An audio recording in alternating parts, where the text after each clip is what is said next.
Well, hey, how's everybody doing? 14 people already. Wow. Hey, Rex, DC, we got Hanley's, Randy Klingen, Robert, got 3 boys. We got Stuffy. Good to see you. Just talked to him on the phone. I'm glad you guys decided to come with me. Charlie's eating a sandwich in the back room there. So now he just came from a bee meeting. So why did they not have good foods for you at the conference meeting there? It's a nighttime meeting. Y'all should have met at a restaurant. You done getting the mayonnaise off your face, Charlie? I can add you to the stream now. So good to see everybody. Hey, Bruce, good to see you. So I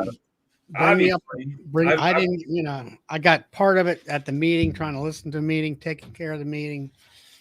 Well, so bring me up to date. Well, there's not a lot. Hey, DC. Really, there's not a lot to really say. The only thing is, watching the stream team, and appreciate everybody reaching out to me. And there's, I guess Cayman and Laurel were Randy in business with the guy from Appalachian Hivery, and I guess they had a disagreement. And at any rate, Cayman and Laurel are not going to be associated with the Hive Life conference. They are going to have a conference, but it will not have the Hive Life name. And that's all we know. So, I mean, are we going to have, do we know whether or not we're going to have a 2024 conference at that location? Well, I just told you is everything we know. So we do know by what Cayman said on the stream team was 7 to 10 days they should be making some sort of announcement of what's going on. And so we just have to wait and see, obviously, I'll be real. Oh, here's Brian. So I'll be real honest with you. Hey, Brian, I see you chewing too. You must be getting your grub on right now too. I'm eating some queso and Fritos. And yeah. So I only have a minute because I got to wake up at like 5 a.m. to go to work. But I figured I'd help answer Charlie's question. Keep an ear out for information from Cayman within the next, say, 7 to 10 days.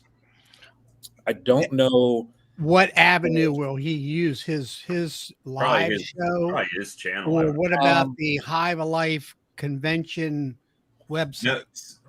No, so he's not associated with that anymore at all, from what I gather. Yeah, okay. He's no longer. Now, he did say that he would let, like, when the information is out, he would let us know, like, very early. That way we can spread the word out as well. So the best thing that we can do right now is exactly what we're doing. Just spreading the word and just support Cayman and Laurel. That's it. I mean, I already got text. We all know who made that, who greased that wheel. You know what I mean? Who made that thing go. I belong to the Greater Baltimore Beekeepers Association, which we're pretty new, and it's one of our members that has got 100 and some hives. He's like, given the word is out. Oh yeah, the text. They don't know any more than what we do, but they were planning on a big conversion on Hive Life because they have not been there. Well, and there still is, by Cayman's thing, there still will be a Hive Life. It just Cayman will not. Yeah, and that's going to be the confusion part of it that we got to word out. The message that needed to be delivered was that you got to be very careful with words. I'll say that. But there will still be a Hive Life. But if you think about it, what truly was Hive Life? It was Cayman and Laurel and them setting it up and the YouTubers getting behind it and pushing it out. For me, it was the camaraderie. Number one. Yep. 2 years ago, I came to you Yep. And you helped me get to where I am right now with tell me what equipment to buy and things like that. And we're chopped liver. We didn't help them and at all. then after Hive Life 2021, I guess it was, or 22, whatever, after COVID, then you were on Bob and Lee's channel, and I typed in the comments, hey, you know, do you remember me and all that? And then I was invited on this show, and it started right then. And now I have friends. The whole thing is I've got friends across the United States and Canada and across the world, or well, England and New Zealand. And all that. And that's what it's really about. It's to me, I describe Hive Life in the past as like the old mountain men convergent, you know, where they had this big festival in the mountains as they portray in the movies and stuff. Well, and Hive Life was a conversion of beekeeper friends from around the world.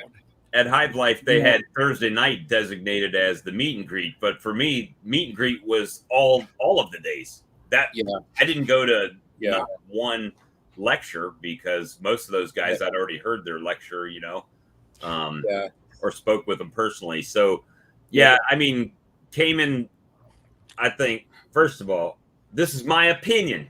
I have not talked to Cayman or anybody about this. I've just watched y'all stream. So, I will say this, that if you were going to commit business suicide in the beekeeping industry, some company pretty much played Russian roulette and just lost.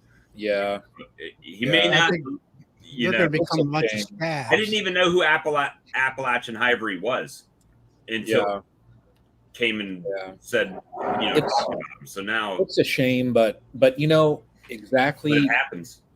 What Cayman said when, you know, whatever dates the conference that he is going to put together, whatever dates those occur on, it's going to be the word that he said, reunion.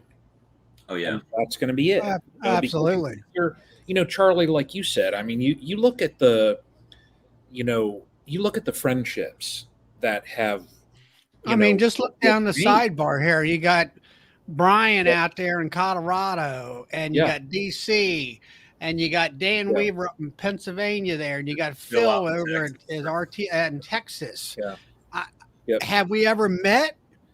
Well, except for Flower Street, yes, but because of Hive Life, but the rest of them I haven't. Some of them I have, and it's a big meeting for us to get together. And we get there days ahead of time, and that we're Bob and Lee and James from McNally from up in Canada. We all went out to dinner together and had, you know, and some of the other things around Hive Life. I said they could call it the Great Hillbilly Bee Thing, and everybody's going to go. I think we have bees at the beach, and everybody go down to like Myrtle Beach or somewhere in the off season. Bees at the beach. I like that. I mean, you figure that's another place that is a seasonal resort that is pretty vacant. That, you know, that would have all of this stuff. Look at there, Pierce. Yep. If you look at what Pierce Beekeeping just said, where Cayman goes, we go. And that's it, because really what's happened, you know, like our show that we do, we would not be where we are without Hive Life. Had it not been for Hive Life happening. My swarm lure wouldn't be where it is without Hive Life, because a lot of people got to meet me, got to see the product, you know, and that helped out. So it's going to be excellent wherever it's at. But you guys, you gentlemen have a good night. I just wanted to pop on and you know, and that's all.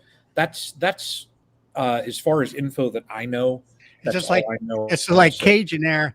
We have to find another Hampton Inn, Charlie. Why? Because we all stayed at the same place, right? And you know, and Steve from up in New York, he stayed at the same place. We all knew each other. We all stayed at the same hotel. You know, and like I mean, like this last year, I drove down exhausted, but like Jarrett, Got the picture to Beehive show. Homestead, he messaged me and he's like, dude, I have a room, just Crash out. come over here and crash. Yeah. And I did. I mean, and he was awake. I texted him, and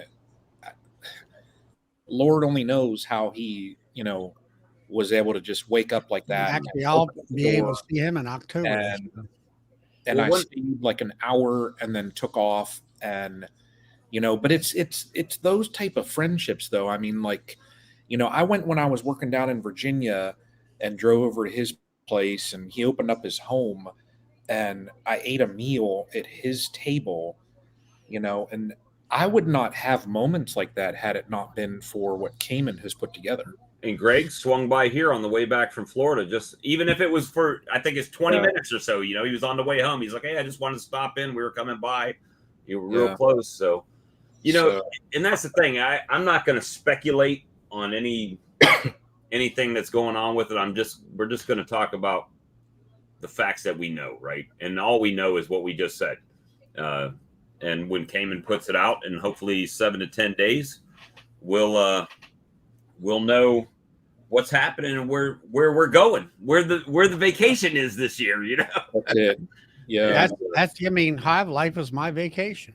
Mm-hmm. One of them, a major vacation, because we would always come down 2 to 3 days ahead of time and go up in the mountains and go to the other different touristy type places, and all that. Yeah. Well, it's still going to happen. I imagine no one came in. If I were Cayman, I would have it somewhere near to where I am too, because the last thing you want to do is organize everything and then have to do it in a whole nother state or something like that. Yeah. So unless he wants to go to Harris Cherokee in Cherokee, North Carolina, and put it on there, that would be good. Little casino action on the sideline. There you go. I don't do casinos, so. But the biggest thing is for him to be able to have a big enough place, and then you have all the other infrastructure things that go. I think it's a blessing in disguise, because now he can make those decisions unencumbered, right? I mean, he can just make the decisions that he wants.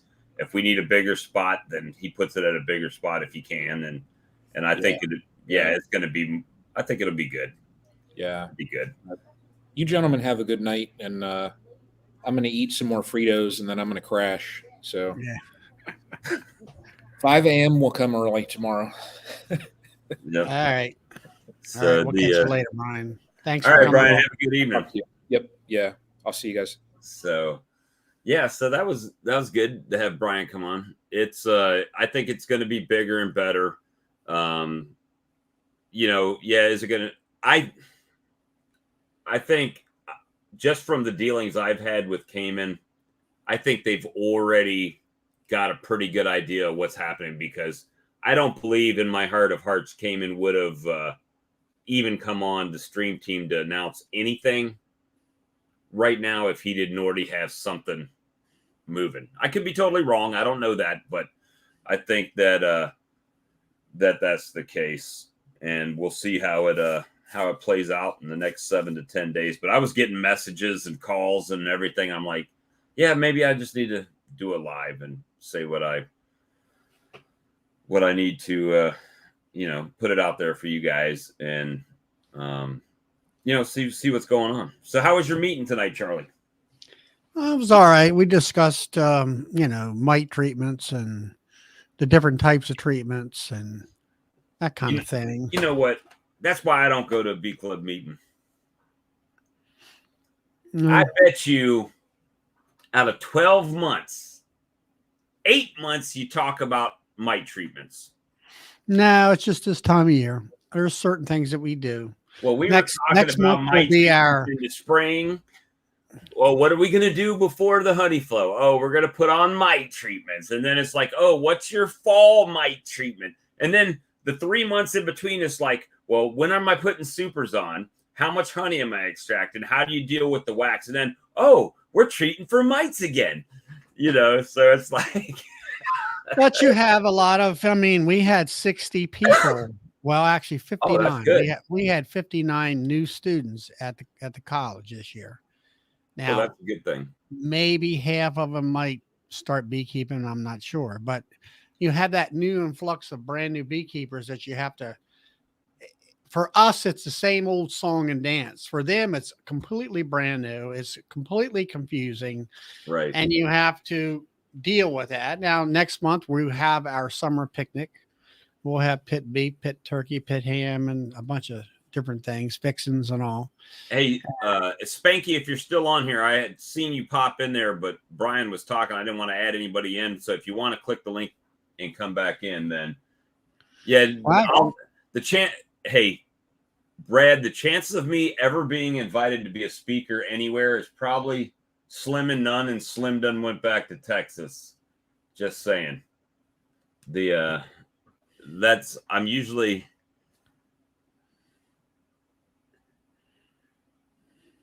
Yeah, there's nothing talking about it. It's just, it seems like it becomes mite treatments 12 months out of the year is what we're talking about.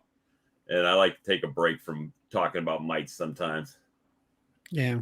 But then, we'll have speakers come in the wintertime. And actually, I was a speaker for y'all's meeting once. So I have to draw back. Actually, you were a speaker for Baltimore Beekeepers Association. And I spoke in front of a bunch of fourth graders about bees. I've actually taught college level courses in pharmacy. So I have done that. So I have spoke to people. It's just, sometimes I'm not always politically correct and softballing every time, Right. Oh, Todd, you have to come on, man. Yeah, I'm just a fill-in, like Mr. Ed when he was on. Hey, Lee, I'm sure Mike Berry would like to join us, and I'm sitting there like, what am I, chopped liver? You're not going to ask me to come on? So, I have done OA all year long before. Well, when it comes to mite treatments, it depends where you live. Up here in Maryland, we have a winter. Down where Bob's at, you don't have a winter. So you have to figure out what works for you in your area and all that stuff. I guess we'll just recap for people just joining that came in, went on the stream team tonight and announced that he and Laurel are no longer associated with Hive Life. So the Hive Life conference is still a thing, but Cayman and Laurel are not part of that anymore. So they had a disagreement with their partner in that, and they separated ways. So Cayman and Laurel are they're going to have their own conference. So, and run it on their own, which, hey, I think it's a good thing. They did great with the last one. I would say they did 99% of the work. I mean, that we could see, right? That they did 99%. I don't see what this other company did. I think he did all the legwork. He's been doing all the legwork for the last 3 years. Or the three conferences. Yeah, and you can tell at the conference, you saw how beat down and how much work he was putting in at the conference, and he's very particular. It's going to be a certain way, and that's good. That's a high standard that he set for Hive Life conference, and this year he'll, I assume this year. I don't know. We don't know yet. We'll know in hopefully 7 to 10 days. You assume next year. Yeah, 2024 would be when it, but you know what I'm saying, this next thing. So we don't know. We know he's going to have his own conference, he and Laurel, and I'm sure it'll be excellent. I mean, there would be no Hive Life without Cayman. So, and then I think that it's going to be bigger and better. I mean, you know why I know it's going to be bigger and better? Because all Cayman has to do, not all he has to do, but the ticket sales is what makes it bigger and better, right? So the fact that Cayman's there, Cayman knows the YouTube community. He knows Ian Stepler and Bob Binney and all these people. He's that guy, right? He's the connection. So it's going to be awesome. I mean, I don't see it going backwards. It's just going to have a different logo and name on it. And I'm all right with that. Sometimes you got to rebrand, right? And grow. And that's good. So I'm still going to be like, it's like Natalie Summers. She was beekeeping like a girl, then found out that she couldn't someone else have that. had it. She had to change it, right? Had to change it. Now it's beekeeping with Natalie. And just like Walker Bee Ranch, you had Swarm, what was it? Wrangler. Yep. So I had Swarm Wrangler and I had to change it because somebody had it trademarked. I had to trademark my brand. And the partner was Dustin from Appalachian Hivery.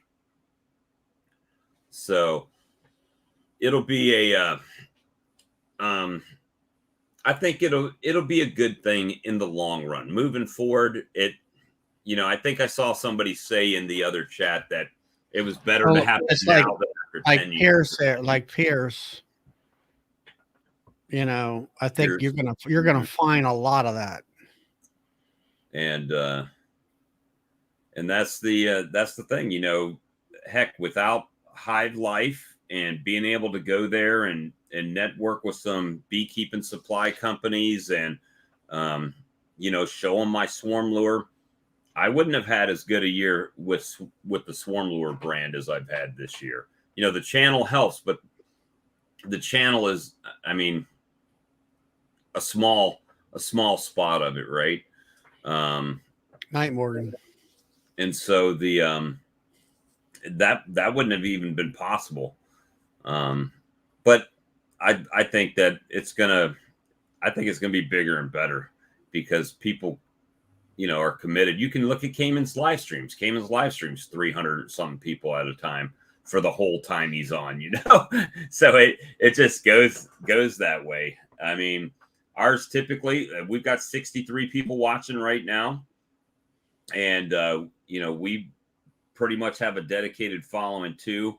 And we appreciate all you guys. And we're going to try to get accurate information out on it and get it going.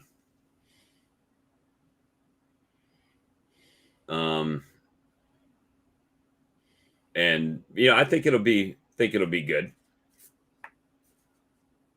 going forward. But we just got to know, you got to know that the Hive Life stuff is still up, but that is not going to be Cayman Reynolds' show anymore. So I don't know if, I don't know what'll happen with Hive Life as far as, people going and whatnot, but I would assume that they're not selling tickets yet. So that's one thing, right? So there have been no tickets sold. So, I think it'll make a difference. I don't know if that, the original Hive Life will actually even, at this point, I can't even say that it will actually happen, right? Because you got to sell tickets to pay for the space and everything. And if you don't do that, then it's going to be a tough row to hoe for them. Let me see. They're talking about mite treatments over there. 300 mites drop in one colony. I had convinced myself that the bees were fine. Luckily, I caught them in time. Yeah, I think so. Lee. Just in my experience. I mean, because to be honest with you, I don't know who knew, but I didn't have any idea that Cayman had a partner in it at all. So yeah, I didn't either. So that was a little bit shocking when I heard that. I'm like, wait a minute, what? And but other than that, I mean, and that's the testament to the fact that that's why Cayman's will succeed, right? Cayman's is going to grow because the name association with the brand of whatever brand it's going to be, and it's going to be good. So let me see. We got started with 3 this spring, grafted and split, got 25 colonies. Awesome. Lee probably already canceled his hotel reservation already, probably. Somebody popped in. That's Jeremy. Hey, Jeremy. Hey, how you doing? And every time I see you, you got a little more suntan. Man, it's 110 and I work outside, so I get a little darker. And then you're out with the family on the weekend doing fishing and stuff like that. So yes, sir, staying busy. Grabbing it. That's good. Hey, I saw that table, the stainless sink you got. Yes, sir. You know what you're going to use it for yet? Yeah, I think I'm going to do make an insert for it to be an uncapping tank, and then during deer season, I'll use it to skin deer. You could use it as an uncapping tank, and then you could set your bottling tank up on the other side, the flat side of it. Right. And when you got it all cleaned out, and then you can just use it to bottle from, and then your wife won't be mad if you get it on the kitchen or something. Right. And here's another thing. I'm glad I got it because you know how I harvested honey on the 4th of July weekend? Right. I talked about that second mesquite flow. I just made 10 splits, but I just went to a yard today and probably about 3 colonies I threw on some drawn comb, and the rest I gave just an empty deep of foundation. And that was 9 days ago. I'm already getting capped honey in all of those deeps with the drawn comb I gave them. All the undrawn frames are drawn out and being filled with nectar. This weekend, I'm having to go, I'm trying to reduce them down to single brood chambers so I could take them to cotton. But this is doing too good where my brood nest is being backfilled. Right. I'm just take all my drawn comb with me and steal any frames of honey from the brood nest since I run single brood management, and give them some empty frames for the queen and just harvest again. I have at least another 400 to 500 pounds now. Just so you have a bumper crop in 1 yard. Yeah. And then I got cotton honey that's supposed to be coming up here in 3 weeks. I need to get out there and pull some, but by the time I get home, like too late. So this weekend might be that time. Right. Pull some more off and get it done finally. Hey, Brad, you're mighty talkative tonight. Just got here. Don't get me started. It's funny. After you left, Charlie, Brad and I talked for another hour or so. We were still in the back room. Yeah, got to get to bed. Yeah, I'm going to finish my drink. And then I never did finish my drink, by the way, while I was sitting here. Hey, Jeremy, I don't think we've met. Nice no, sir. I do like watching your videos, though. Well, thanks. I'm out here in West Texas, so it's a bit different than where you're at. You came from the West Texas town of El Paso. I'm about 6 hours east of that. That's crazy, right? This is considered West Texas, but I'm 6 hours east of El Paso. Well, Texas is like its own country anyway. Should be. It's so big. Actually, it is. It is the Republic of Texas. That's why we're the only ones that can fly our flag the same night as the United States flag. That's right. And that was one of the stipulations when they came in. It's almost like living in Canada. I mean, when you start at top of Texas, how long would it take you to get down to like Brownsville if you about 14, 15 hours at least. And same here's some trivia. Only about 13. You say Brownsville. I have a little bit of trivia for you. There's a highway named Highway 83 that ends in Brownsville, Texas. Okay. I don't know if you're familiar with it. The northern tip of Highway 83 is in Swan River, Manitoba. That's my hometown. Really? Okay. It goes all the way from Swan River, Manitoba to Brownsville, Texas. That's crazy. I think it's one of the longest single name highways in North America. I believe it. Yeah. I believe it. It would probably take you 40 plus hours to go from one end to the other then. Yeah, and it's not a major highway, so a lot of small towns, 55 all the way, that kind of thing. It's like Route 66. Yeah. Was it Governor of Texas, Hogg? First governor of Texas or something like that. Oh, you're gonna make me Google now. I don't know. Yeah. Look it up. My memory's fading, but there's a very famous. I think he was the first governor of Texas, way back. And I'll tell you, if you look at a picture of him, James Pinckney Henderson was the first one. James Hogg. James Pinckney Henderson is what it says. Okay, so it wasn't the first one. But if you look him up and you look at a picture of him, I look at that picture, I swear it's my dad. Really? Yeah, it's spitting image of my father. Back in the day, this was all Mexico. That's why everybody asked me, what part of Mexico? Yeah. They're like, what Jim part? Hog. I'm Hispanic. And they're like, what part of Mexico are you from? I said, I'm not. I'm from Texas. I'm 5 generations Texas. And then they're like, honestly, the border crossed me. My family never crossed the border. The border went from this all being Mexico to now it's Texas. Right. So Right, I don't know all the history. Yeah. But Yeah. James Stephen Hogg. Yep. My grandfather's name is James. And Hogg. he was born in 1851. He was the 20th governor of Texas. Okay.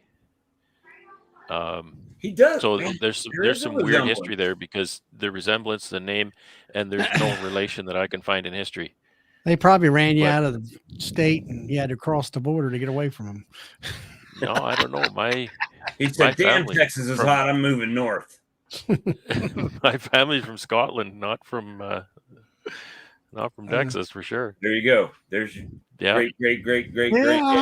Yeah, You he's never know. definitely got your forehead and everything. But you know, He's without my definitely got glasses your on, that's a picture of my forehead. dad. Oh my goodness. Oh, Got them rosy cheeks. Anyway, so that's my hook to Texas. that's funny.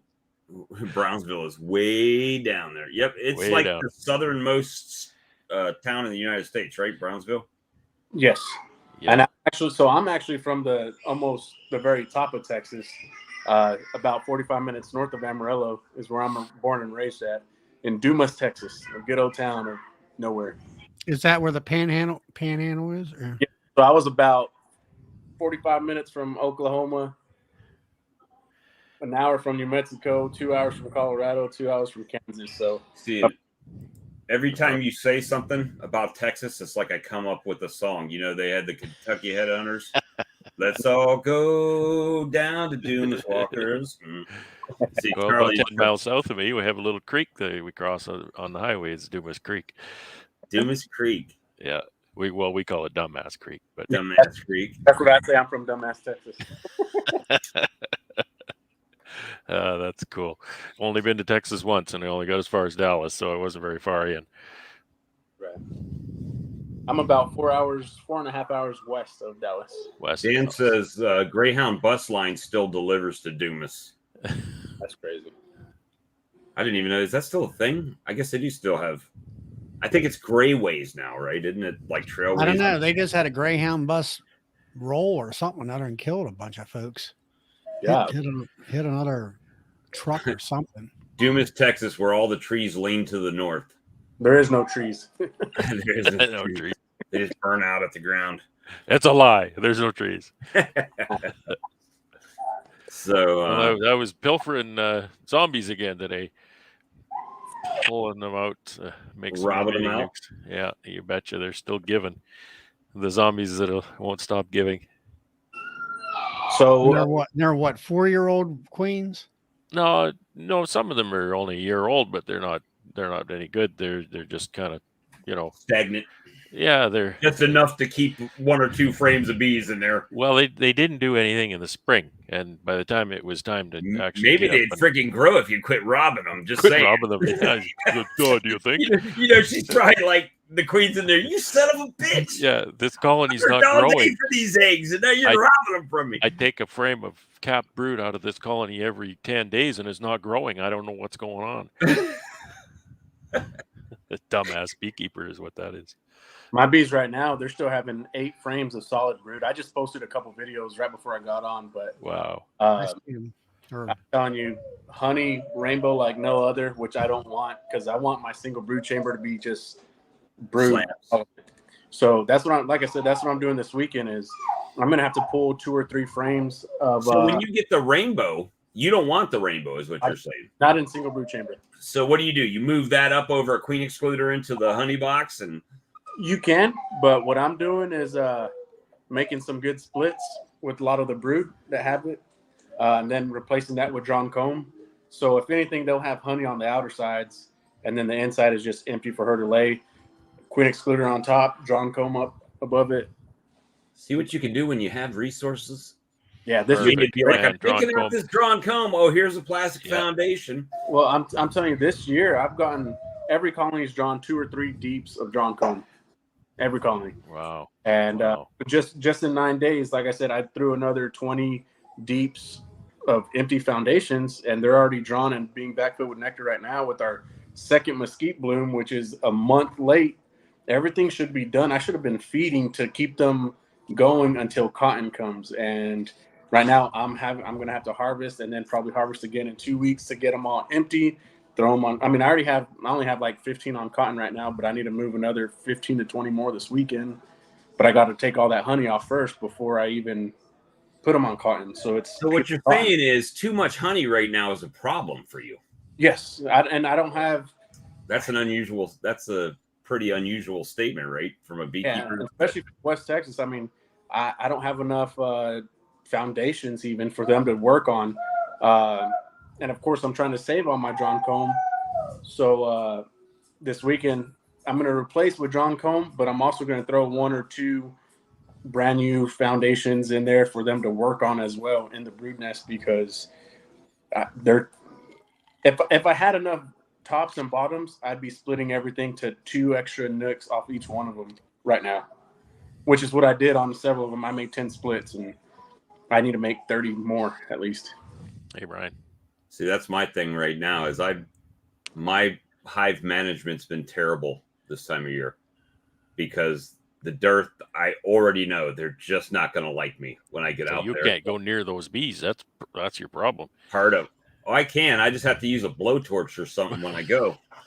Hey, Nancy. Good to see you. How my bees are. They're normally very aggressive, but with this heat, I have the upper hand with this heat. Granted, I'm dying in the suit, but it calms them down tremendously. Now, you don't find when they're bearding on the front that's just like 10,000 bees out front waiting to sting the crap out of you? Oh, I mean, every one of my landing boards, you can see the guard bees just ready, even in the morning. They're ready for you. These are very aggressive bees, but you can see in these videos that I just posted, they're not bad at all. They're probably the most workable. It helps that we have a great mesquite flow right now, but if I've got a flow, it's not typically an issue. Right. But if there's a dearth, it's like they're so defensive trying to protect their stores from all the other colonies that are around them that, they're not too sociable. Right. Most of the time, I can't even see through my veil. That's how bad they're. Smoke doesn't matter.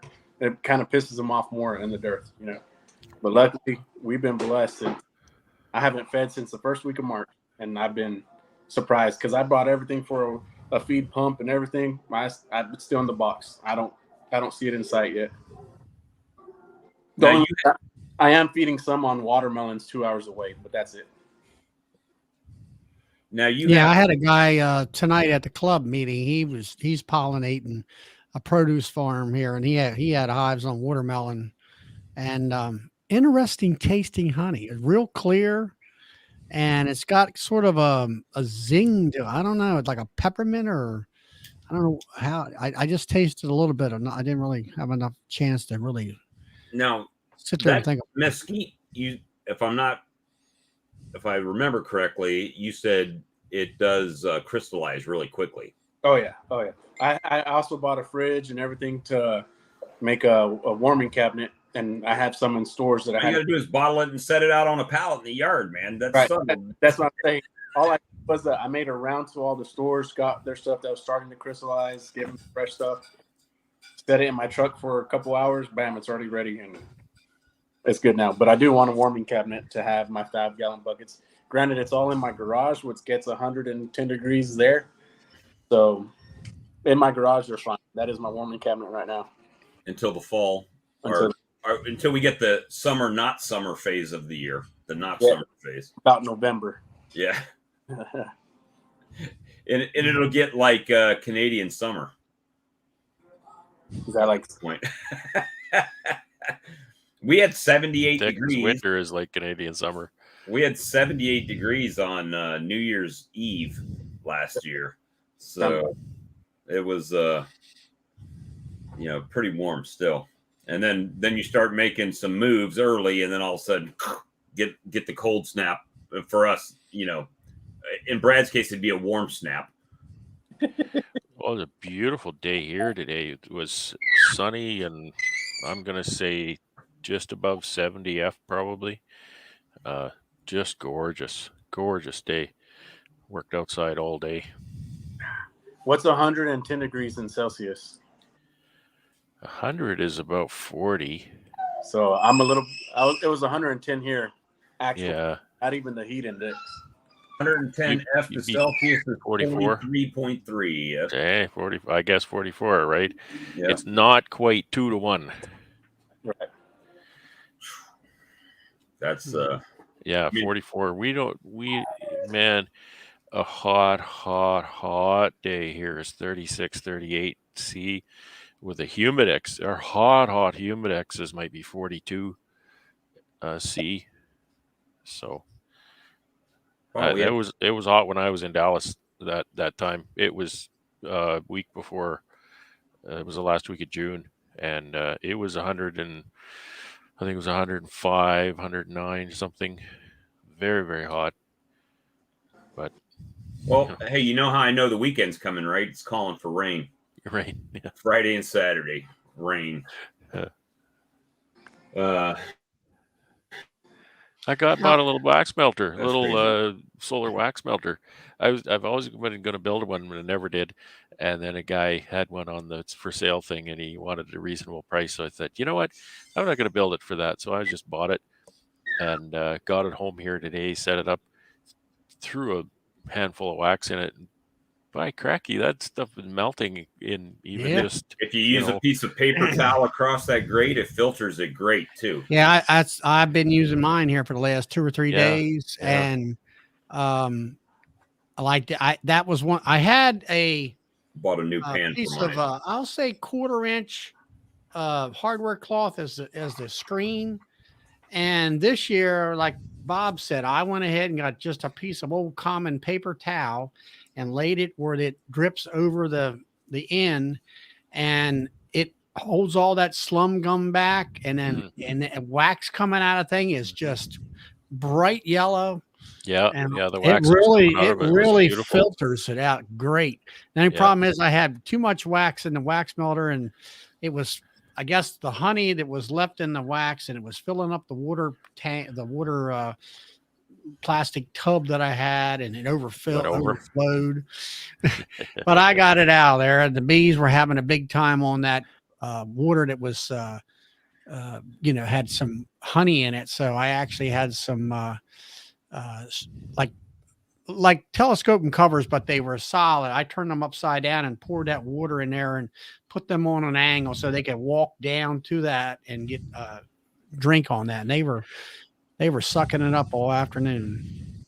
I just, I always thought I wanted something in the apiary just to throw the scrapings in, right? You scrape up some wax and just toss it in there, and then it just take it, put it in a bucket, and then take it over there and dump it in there. You betcha. And I don't know whether you were surprised, Brad, or not, but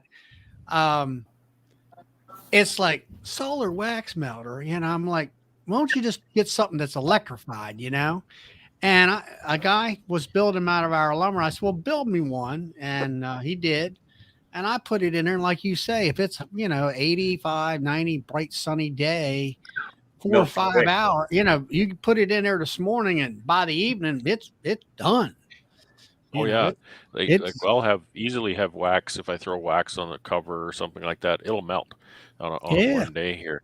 So, I mean, like I say, it was only 70, maybe mid 70s F here today. Yeah. But nice and sunny.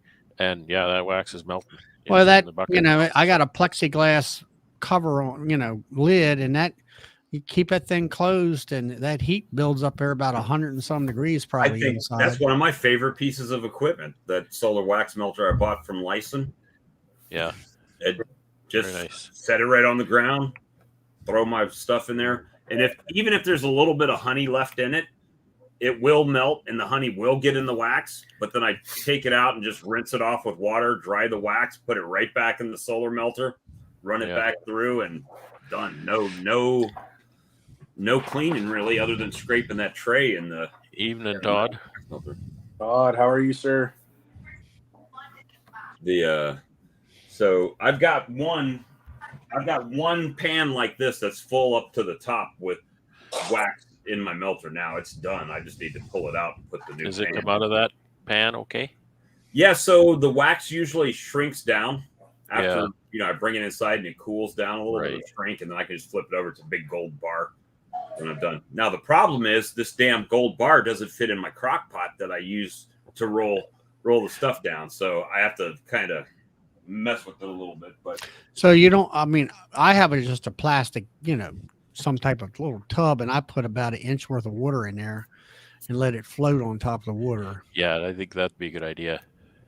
I haven't. Now I put a little bit too much in there, about an inch and a half, and of course, I was in a hurry trying to pull wax out of my uncapping tank and all that, and because somebody else was coming in to do honey, spin honey, and the darn tank was full, and I should have. Well, the wax, like you say, the yellow wax that was in that water, it was still soft. I should have pulled it out and let it cool down. And it'll shrink up a little bit. But the reason I use those is because that's the type of pan that came with the melter. And my melter just has a lip on it. It doesn't have a V where it directs it down into a smaller. Yeah, mine's more like a V. It's a V, but it drops a good distance. Anyway, now Jeremy, you were talking about single brood, and you're saying that you had. I got to check these details out. You had brood, and then you had a band of honey across the top. 4-to-1 here. Yes. So normally it's not like that. When I normally run single brood chamber, it's usually all brood bottom, and the flow has been crazy this year. Where I had 5 deep stacked up on a single brood chamber, so 4 honey supers, and I hadn't broken to my brood nest since March, I was just like adding boxes. Well, I should have added more boxes because they started backfilling the brood nest. And same thing now is I harvested. All right, my question is this, and I tried that where you just keep stacking honey supers on, but maybe it's because in my area, they're running out of room. They started making swarm cells. Which and you don't have a swarm problem? I've had 2 that I noticed had swarm cells about 3 weeks ago. But all I did, just like I had one starting to make some swarm cells, some cups with eggs, which I split into 2 more nooks 3 days ago and just added mated queens, moved the original queen, like I said, I've been having 8 sheets of brood still full. I mean, some of them with the capped honey, but most of it are just full sheets of brood where it's great for the nectar flow, but I need more boxes and stuff. I would split all of my colonies into 3 right now if I had enough resources, just because I have this nectar flow still, and then I have cotton, which is another. And the thing about cotton is it's not like mesquite. Instead of being here fast for 2 weeks hard or 3 weeks, whatever it may be, it's a slow trickle, and that's great especially for building up nooks where they don't get plugged up. But yes, normally in single brood management, it's usually all just brood at the bottom box. They're pushing all that nectar up, but I didn't manage good this year. Sorry for my son, by the way. You got a wolf in the background? I thought it was a dog. I thought that was a dog. It's my. Oh, okay. Oh, okay. He's playing. Good for him. Yes, He's busy. No, real quick. Hey, Todd, how are you, sir? I know there was Good. How are you, Jeremy? Yeah, pretty good. There was a question in here, and I wanted to pick y'all's brain. It was from Gray Homestead. They asked if, since it's hot, do y'all do ventilation or no ventilation? I'll see what y'all do, and then I'll say what I do. I've got kind of an experiment going myself. Is some of mine have like a ventilated bottom board on it. Most of mine do not. Okay. Some of them are full open, right? Fronts, and some of them are reduced down. And what I've noticed is that it doesn't seem to matter if I ventilate or don't. Some of my screens, slotted ones, do have less bearding, but it doesn't really stop them. Right. I think they're just getting the body heat out of there off of the brood, right? Right. Now I run screen bottom boards with the openings wide open in the summertime, and then on the top, of course, I'm running inner covers, but I put 2 little blocks that are about 5/8 thick, about 2.5 inches long, and about 1.5 inches wide on each front corner, which raises my telescoping lid up, and that gives it gives a small amount of ventilation. I don't have any top entrances or anything like that. See, that would give me just enough hive beetles. What are those? Yeah, right. Yeah, I don't have any of that. I don't have them. If I put that on top, man, hey, why don't I just, open it all the way up? Why don't I just take the whole bottom board off and just set it there and make it just like an open air hive and let them all come in? That's what would happen here. Anybody else have input on that? Brad is a knowledge guy, right? So my thing, what I do is, I used to love screen bottom boards when I was in Georgia until I'm full solid bottoms now. Now I want to go to pallets if I find a way how to go to 2-way pallets. But well, right there's the guy right here that invented them. I watch his videos on how to make them. I believe. Yeah, I know, but he's the one who invented them. He's the one. He's the one who had the locking system. What was the commercial? We didn't invent it. We just made it better. Oh, we didn't invent the chicken salad. We just made it better. Yeah. Is that what it was? Yeah, I didn't invent it. I got the idea. In fact, no, I just say, well, I got the idea from Ian, which I did. But Ian was an unknown entity at that point. I was just searching the internet for pictures of pallets because I kind of thought I knew what I wanted, but I wasn't sure. Right. And I found this picture, and I thought, hey, that's what I want. And it turned out it was one of Ian's pictures from his blog that he used to write. He wrote this blog for nearly 20 years. And so I used to read that every day before he ever did YouTube. Right. So anyway, that was one of them. And so I just added my little touches to it, the interlocking runners and stuff like that. So but going to that, like you're saying, then you got to have a way to move those pallets. I think that's the biggest. I've been thinking about going to the pallets as well, but then I'm like, well, damn, I don't have any way to move these pallets. Then I'm like, Charlie, well, maybe I need a hive lifter. And then, Yeah, my thing is, the thing of it is, you're going to need a truck and a trailer and all that kind of stuff. Now, and of course, now Brad, he builds all Ian's stuff now. Right. He's the Mr. Yeah, it's kind of full circle. I got the idea from Ian, and now he likes my interlocking design and whatnot. So I'm building. He's converting over to that. I agree with you, Bob, 100%. It kind of, the magic of a two-way pallet for me is it kind of forces you not to lift the dang thing, right? Because you can't. And you look at a beehive and you think, yeah, I'll just lift that. You only do that so many times, and then you can't lift anything. So it kind of just turns it into something you can't lift, so you're not tempted to go ahead. So you just come up with different solutions. Now, I can't remember if we talked about it in the VIP or if it was on the end of the chat, which most people probably missed last night when we were talking about when you start making that move up, right? When you start going from, 25, 50, 100 hives, and then at what point, I think, what did we come up with? Was it 150 that we came up with, or was it more than that? As far as you need to be able to buy this expensive equipment, you need to be producing enough honey and services where you need help, but you're not quite at the point that you can afford to hire someone without taking an L on the profit side of it, right? Well, it goes for everything. That running 100 colonies, for example, you're running enough colonies that you do need equipment because you can't do it. You can't do that many alone without certain piece of equipment to make the job easier and make it faster and make it increase production.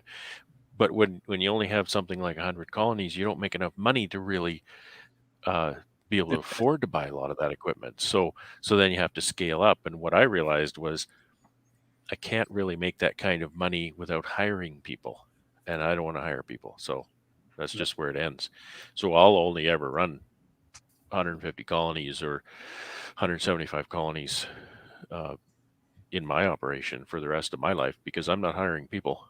That's kind of what Simple as that. you get to the point to where it's like the law of diminishing returns, right? So, Well, for sure, because now that person wants a piece of the pie, right? Obviously, you got to pay them for their time.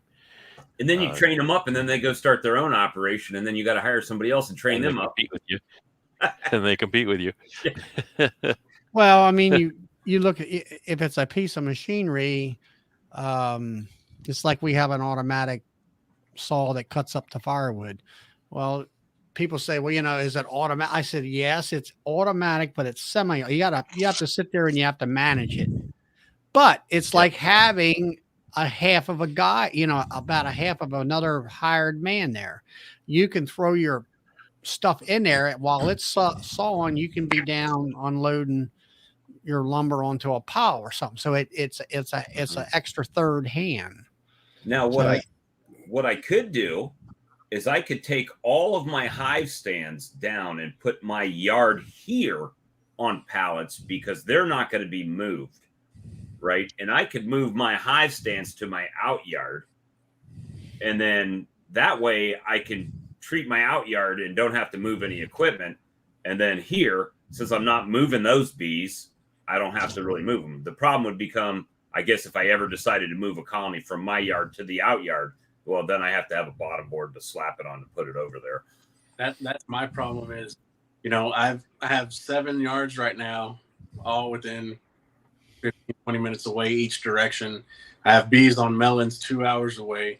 During the cotton flow, I move every colony out to the cotton fields, and even a single deep right now is weighing. It's pretty heavy. That and whatever. At least 100 pounds, probably. Right. Stacked with everything. Yeah, I have a flatbed truck. I got to lift it all by myself, and I would love to get. And they sit higher, so now you're lifting them higher to get them on the back, right? Right, and then you got to jump up on the truck to stack them up on the other. Right. So. My thing is, going back to the question, I know Philip's on here saying that he wants to run screen bottom boards on pallets, but my whole thing as far as the ventilation, if we tie back to that, is I use all solids now. I'm all about it, especially here in Texas. Just like a house, the less ventilation you have or whatever, the less they have to control. Exactly. But at the same time, when it comes to honey, I do like for my boxes to be offset or something up on top. There's some kind of ventilation. They're able to cap it a lot quicker, in my opinion. So do you step your supers back some? I do a little bit. I have a little, probably an inch gap. I'll offset, twist the boxes a little bit instead of stepping forward and backwards. I just kind of twist them a little bit just in case it does rain. There's not really. You twist them or you just set them back? Or instead of setting them back, I just kind of like a diamond shape, kind of rotate it just Yeah. I have done it where you set it back just about a bee's width. Right. So they can, if you got this hole here, they can make like a shield and shield the water off and stuff like that. But I have not seen, they don't go in and out there that much as far as like. They usually guard it and that's about it. Yeah. That's what I found with it. I didn't see where you're not, in our idea, it's like, oh, okay, they don't have to go all the way up through the hive and all that kind of stuff. They can go right here and deposit. Well, if the bee biology is correct, they pass it on to another bee and they pass it through. How do those pallets hold up if they're not wax dipped in the weather? Because I don't have wax dipping equipment, right? Don't know. They don't? I don't know. Oh, you don't? Well, all yours are wax dipped up there, right? So. Oh, it depends on where you live at. If you're at Todd's, they don't get no rain out there that I know of that much. Or like down in Jeremy. Jeremy is in the desert, right? And you're here, if I set anything on the dirt for too long, we get carpenter bee, or not carpenter bees, but the carpenter ants and stuff like that will just start shredding it up. I had one eat up last summer with the carpenter ants. They ate the center shim almost right out of it. I didn't know, and I set them down. Everything was fine, and then I came back, got my bees in the fall, and there was this giant anthill right underneath one of my pallets. And when I took the boxes off it, the center shim was almost gone. So I think the pallets would be beneficial as far as for you ought to have some ground contact. Being able to stack your treatment supers up material. higher, right, and still being able to get to them, it'd help with that. Oh, but at the same yeah, time, very nice that if you they don't don't have get any, so high. if you don't But have you would any, definitely want to build that out of treated lumber, and like the runners out of treated 1x4s, and perhaps even the 2x4s out of treated lumber. Yeah, I You would. definitely want to do that, and then paint it with a high quality paint, and keep it painted in a right. well maintained. I think they would weather quite well if you. Yeah, Sourwood think says about that. Florida pallets are made with treated wood or cedar. Yeah. Now, when he says cedar, this is the same question I deal with day in and day out. I said, there's about a half a dozen different cedars. Now, are we Yes. talking Western red cedar? Or are we talking something else, but that's another thing is Western red, they say, I asked some guys who are carpenters making decks. And he says, it'll rot here in Maryland just as well as everything else. And he said, but the difference is one thing. There's one thing that California doesn't do. It doesn't rain. It doesn't rain out there. It rains a little bit, but unless you get them floods. The question is, how fast do they burn in forest fires? They get those out there. Yeah. In mudslides. Don't mention that we haven't had one yet this year, but it's coming. Happens every year, I think. Yeah, well, Dan, locust trees. Fire going. You can't get any lumber out of them that much. They're always ate up with bugs anymore. At least they are around here. All the pine trees in the Sierras around here have that pine beetle, and just decimated half the forest up there is dead. If you drop a cigarette off the side of the road somewhere, you're going to have a problem. Oh, I'd be starting a fire all the way up the Pacific Coast Highway. Then I'd be flipping them. Out. No offense, Bob. I didn't mean, you would be doing that, but no, I would be. I'm telling you right now. That's why I'm banned from California. I wonder how cypress would hold up on a pallet design. I don't know. I think it's pretty common in Florida, isn't it? Cypress. Well, that's another thing I found out the hard way. There are two types of cypress. There's a land-based cypress, which ain't worth a darn. It'll rot out in 3 or 4 days or years. Oh, yeah. And then there's that there swamp cypress. That's the good stuff. That's the stuff that will really hold up against the weather. Well, that's got to be Florida cypress if it's swamp cypress. Yeah, it's either that or down in Louisiana and Mississippi area. There's, the Cajuns kind of rule that area. It's what I understand. You just can't go out and cut that anywhere. It has to be approved and everything else. Mm-hmm. Hey, gents. Well, I was just jumping on real quick to talk really fast. I see Castle Hives is taking lead in that, but I still got to go build some deep boxes really bad. So, Brad, nice to meet you. I love your videos. Todd, Charlie. Thanks, man. Yeah, well, I watch nice your to see videos you. tonight. Yeah, come on back, Jeremy. We enjoy you. Yes, sir. I've been busy this past week. I haven't been able to jump on anything. Yeah, that's fine. That's fine. I mean, you sound like to me the flow is really going for you out there. Yeah, Yes. I heard that on the way home. That sounds Good great. job. Yes, sir. And now is that mesquite tree or is that the mesquite bush you're getting it off of? They're the same. So they both bloom. They're pretty much the same. One's just a tree that will get, a trunk could get 2 feet thick. The brush, inch thick. That's the difference. You could have a 30-foot tree and a 10-foot brush. But mesquite is mesquite. They look the same as far as the blooms and everything. They're both blooming right now. Okay. So, all righty. Well, y'all have a good one. Yeah. All right. See you next time. So now that we've started talking about pallets, y'all got me all wound up. So, I've watched the video. I need to go back and look at it again. But I know it's 2x4s, and then you're using a plywood for the bottom, which are probably 7/8 because it's Canada. It wouldn't be 3/4 like we use down here. It's 3/4, but it's Canadian 3/4 and not what I'm US using 3/4. is world over its 3/4 inch. Okay. And it's Now, actually is that like a marine plywood, Brad, or is that just a common plywood? not a marine plywood, but it's called a waterproof bond. It's for external applications like sheeting a roof or sheeting the outside of a building or something. So the glue in it is not soluble, so it doesn't come apart when. I when it wonder gets if wet. Bob would. What's that board that? Oh, Benny? that Avantech crap. No, not a Vantech. No, Bob Benny has that that he Yeah. makes all his stuff Oh, out. that stuff's MDO. probably real That's- high dollar. Yeah. Well, around here it's very high dollar, like double, at least double what my 3/4 plywood costs. Mhm. Now, fine product, you know. altogether, just raw materials, not including labor, and we know there's a cost associated with that. To build one of those pallets, a two-way pallet, a dollar amount in parts, how much would you assume that would be to build? Oh boy, I'm just trying to measure it against the $25 that it costs for a bottom board, right? It'll I'm going to cost look you- up what I paid. It'll cost you way less for Mine- a two-way pallet than two $25 bottom boards. Mine sure. are 4-way, but it'll give you an idea. Yeah. Well, the plywood. No, you can't use if just a you're not regular pallet. Wouldn't work. Just a regular pallet with plywood on top of it. Well, you can, but they're wider, and then you're stooping over your hive all the time. Yeah. That's the worst part, Okay. right? They're 40 inches wide, and these are 33.5, and that's Canadian boxes. So Yeah. American So- box is just going to be half an inch shorter. So here's what I pay for a 4-way with strips and clips.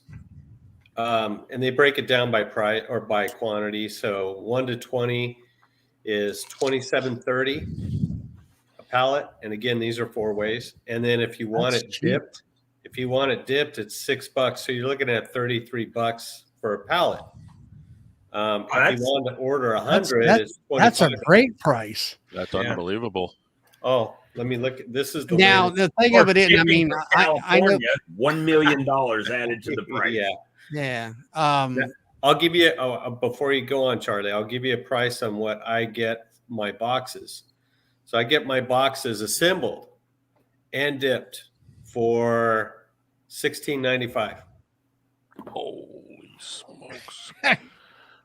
That's a $27 box to me. But But that's here's Canadian, the problem.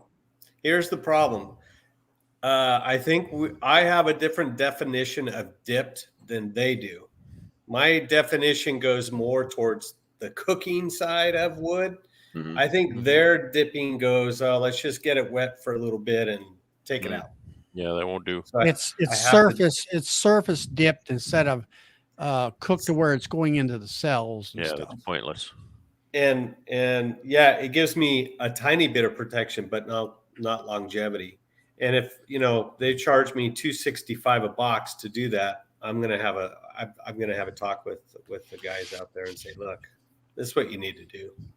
Is that the was it Garrison apiary? What's the apiaries of West? Well, that one's up north. This one's here in town. They're an actual pallet company because they do a lot of the pallets for all the packing houses around here. But the guy got in, he diversified into pallets and boxes because everybody in bees is here in Yeah, if February. they need boxes, they can just. Boom. So yeah, he's local here to me, so I could drive down there and get a load. It's not problem. I mean, when it comes to pallets, well, see, assembled boxes. they're engineered for certain things. Mhm. You And know? I use 3/4 inch wood, plywood, and it's what Brad described. That as far as I know, I haven't had a problem with it. This year was a super wet year. I don't have a problem with anything peeling back or rotting or anything like that. And they're dipped too. But so even if they did at that price point, It's good. I mean, you could replace it. You wouldn't want to, but you could feasibly replace it every year. I mean, because compared to 4 bottom boards where you're paying $100 compared to $30 to put 4 hives on. Yeah, you'd get 5 years out of that easy. So that's paid for itself right there. That's so inexpensive. And so for the guy that's thinking about, well, do I want to get on pallets or do I, want to keep what I'm doing? Well, times your price per bottom board times 4, and if it's more than a pallet, of course you have to move it, but cost wise, it makes cost wise is definitely going to be cheaper to to have the pallet, and then your your thing that sits on the ground is included. It's not that you're putting your bottom board on something you don't have else. to buy hive stands. You don't have to You're build buying hive stands. You're buying skids to put these things on or whatever. They sit on the ground, so you're covered there. Yeah. So no, I build these stands because I just like having them up a little higher. But that's only for this yard. I only have, I think, I have a dozen of those or something. But that's separate. And let me see if I can point. So my finger's going to be camouflaged, but right in here, you see how the pallet's way up off the ground. That's because there's a brick there at each corner. And then I found a thing on eBay because this farm is an organic farm. They toss their fruit on the ground, and it attracts every ant from the county. And so there's billions of ants that will just crawl right up into the hive and just wreak havoc. So on eBay, there's a guy that builds these ant barriers, and they're expensive now, but it's all recycled plastic. It's that hard, I can't remember what type of plastic it is, but he gets all the scraps and he makes these things. And so I have one on each corner, and it has a little cup, and then it has a shield that goes on top of it. And he has I think it's probably a 1-inch dowel that's about 2.5, 3 inches long, that's shoved in the middle of this thing. And at each dowel, each oil trap will hold 300 pounds. So I can't max out on it, but it stopped my ant problem big time. Nice. I'll get let me find out what the item is called on eBay. But so the guy just makes pallets specifically designed for 4 colonies, and they butt right up to each other, or is it? Well, it looks like there's a gap in between. There's a gap, yeah. That's where the black widows like to hang out. So yeah, a lot of places you don't want them tight like mine because that's where you get your critters and your ants and rot. And we see a little bit of rot. I don't see that much rot. Ian sees more because most of his bird chambers are painted, not dipped. He's got his old boxes. Well, that's where you have what is it, Brad? There's a W clip, they call that. A W clip. Yeah, it's got a space in the middle. Yeah, there's a space. Whereas I use what's called a U clip, which and that's what I use too. Doesn't. You use a U clip? I do, because I like that in the wintertime when they're together, they could feed off each other's warmth. So that nest will move in towards the center. And to me, that's a no-brainer. That's a big benefit here in the shoulder seasons when it's kind of cool out. And having that, they've only got the 4 walls. They're three walls, and the 4th wall is, warm. Bob, if you want to go on eBay and search for Beehive/pet food ant barrier. Holy crap! Could they make the name any longer? They could, I guess. eBay. Let me But if anybody wants to order them, I mean, these things work pretty good. Pet feeder? Beehive/pet food ant barrier /pet food /bee barrier. No. Or ant barrier. Beehive/pet food ant barrier. I guess you could put pet food ant barrier, but the title of folder beehive bracket. I'll be the only one that can't find it, probably. But they work great. They work really good. They got screen bottom boards on eBay for only $34.75 a piece US. But that's free shipping. Crazy. But anyway, they hold a little bit of oil. You could put anything in there that you want, but I just do the oil. It's an organic farm, but he allows me to just dribble oil in there, and it works. It works. Can you use any kind of oil? You could use a cooking oil or something in there, or whatever the ants don't like. But yeah. they have tons of used tractor oil out there. That Cooking oil would go rancid, so it might not work very well. I'll tell you the problem I ran into this year, and are these those? Hopefully, he's not watching tonight. No, that's not. Let me type in the description. Maybe below 0 temperatures don't bother my bees. Am I missing something? But I did find out that with all this rain, it flooded out the oil in the oil traps, and I had a little problem on the ground there that he hasn't seen yet. I have to talk to him about it. But what kind of oil you put in there? Oh, when they changed the tractor oil, I just put that in there. Used motor oil. Yeah. Old the bug farmer says he uses axle grease on his high stand legs, mm-hmm. and that keeps the ants from being able to. Todd, it might be expensive, but maybe try mineral oil. Doesn't go rancid, and it might not be as harmful as motor oil. Yeah. I'll try anything to keep those things out. Did you see the private chat, Bob? I put the description in there. I'll do anything to keep those ants out of there, because I've had them where they've run the bees out of the colony, and wow. I mean it's nasty. Do you see it, Bob? Yep, I'm copying it in now. No. Search. Oh, I think I got it. $12.50 a piece. Are they brown? Yep. You got it. He sold 2,745 of them on Amazon or on eBay. Oh, he sells more than that.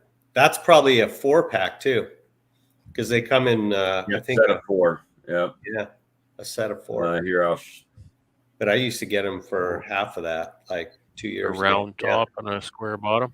And that what looks like a lid that comes off. The round center is where the dowel goes in inside or underneath. It's pushed up inside, so that's where it holds the weight. And then the top you could push down to keep debris out or water if it doesn't rain that much. But I've tried everything, and this is the only thing that worked. I tried that Tanglefoot. And all that Tanglefoot did was, when the wind would blow, it would blow leaves up against it and create ladders for the ants to crawl on to bypass it. So nice. Yeah, it was messy. But looks like does he 3D print these? No, he has a mold, I think.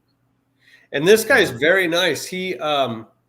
He'll send you when you place an order. He will send you some of his inventions. Like, for instance, he had a cork that he shaved on one end, and had a like a lanyard string, but it was kind of flexible. Go through the top of the cork, and that's something that you put in your smoker, and then that string you could tie off somewhere on your smoker. Mm-hmm. And it works good. I lost mine. I didn't tie it good enough, I guess. But anyway, that's what I use. And then I did a different thing this year because of the weather and all the rain. Everything that was facing east got flooded. The water just came into the hives. And so one of Bob Binney's videos, he would drill 5/8, I think it was 5/8 inch holes in each corner on the back of the pallet, or where the boxes would go. So I have that going right now. I think that will stop the flooding issue. I used to drill 3/4 inch hole, kind of in the back of my pallet, kind of in the middle of where the box is, and I just put number 8 hardware cloth over that. The bees just all plug it up and it gets covered in crap and garbage and it doesn't drain anyway, so I stopped doing that. Yeah. Isn't Bob's drain? Bob's drain isn't in the floor though. Bob's drain is in the shim in the back, isn't it? In the floor. Oh, it's in the floor. And he says that they don't plug it up. They leave it alone. He's 5/8 works for him. I guess he said he tried different sizes and that was the one that worked the best. And mine's not just a hole either. It's got screen over it, so that catches everything. Mm-hmm. Yeah, I left mine just wide open, so we'll see what happens. I don't know. Charlie's fading fast up there. Yeah, I am. Eat more popcorn. Hey, I have to make a comment about this mite thing starting in California that you were referencing last week, or was it Monday? Oh, Yeah, Charlie. some guy said it was actually Florida. Florida. Yeah. Florida. Doesn't surprise me. Everything comes out of Florida. Seems like but shoot, yeah, I was poking fun at Charlie. I'm like, man, I think we talk about mite treatments like 9 months out of the year, and 3 months we talk about equipment, honey, and honey extraction, and then we go right back to treating for mites. I'm like, man, you just have an episode on just mites. I mean, I get tired of talking about mites. Well, I do too. I mean, it's important, but it's like, I mean, it's almost the 15th of the month, and I need to get my April guard out and start treating. That's the I think if I do Monday night streams, if people stop going at 8 o'clock, then I'll just call it No Mite Mondays, where we can't talk about mite treatments on Mondays. Anything else but mites on Mondays. So Dan says I need a Utz boost. Oh yeah, and I'm out. It's a chip, potato chip. Chip. Utz potato chip. Now, do you prefer Utz pretzels or Schneider's pretzels? I like the Utz. I like Utz's products. I'm a Schneider pretzel fan, but I like the Utz potato chips. Hey, so when I first jumped on after my meetings tonight, I heard about that announcement, and when you were saying he's splitting from his partner, I had no idea. I thought it was all Cayman that did that. Yeah, I didn't know either. I didn't know either. But we know now. So he's still going to have a conference. It's just not going to be named Hive Life. It's going to be named something else, and it's going to be at a different time. So what about this year? Is he going to? Hive Life is still a thing. So there's still going to be a Hive Life conference. It's just not going to have Cayman and Laurel. Oh, so he's not going to be involved this year? No, I guess effective immediately from what I gather. So what Cayman said is in the next 7 to 10 days that he hopes to have an announcement of I don't know if it's just a name, who knows? I mean, we really don't know much other than he's not a part of Hive Life at this point. So I think he's going to have it in Canada this year. He might. You never know. I think we need to have bees at the beach. And then every year we'll switch. 1 year in California, 1 year on the East Coast. I think hold in Vegas at the convention center there, one of those, and then you have plenty of room for everybody. I'd go to that. Vegas flights are cheap. Yeah. Oh yeah, hotels. Come spend your money. I know though that people would be in the same predicament as me. Like, okay, how am I going to buy all this stuff there and then drag it home? Well, if you do like James, he negotiated his price at the show and then he had it shipped to him. Well, yeah. So that worked out for him. But you got to come with fat stacks when you do that. Yeah. Not be like me. Hey, I need 50 of this and 10 of those. And let me get one of those automatic bottle fillers and 2 packs of Apvar. And, and speaking of the man, apparently James is home now. Oh, he is. Good. Yeah, I think he went home yesterday, I think. That's all I know. Well, hopefully he's getting the much needed rest and healing that he needs. He probably has a lot. Probably has a lot of work to do too. But I know James in With hives. James's personality, I don't think lets him relax that much. He just seems like he's one of those guys that's got to go. His mind is always going. Mm-hmm. And yeah, he's an early riser and definitely fits a lot into a day. He maximizes his workflow, that's for sure. Well, he wore me out. It was like, James, go home. I need some rest. Right. I'm wore out. That's the that is the case. But at any rate, guys, we're going to cut it off for tonight.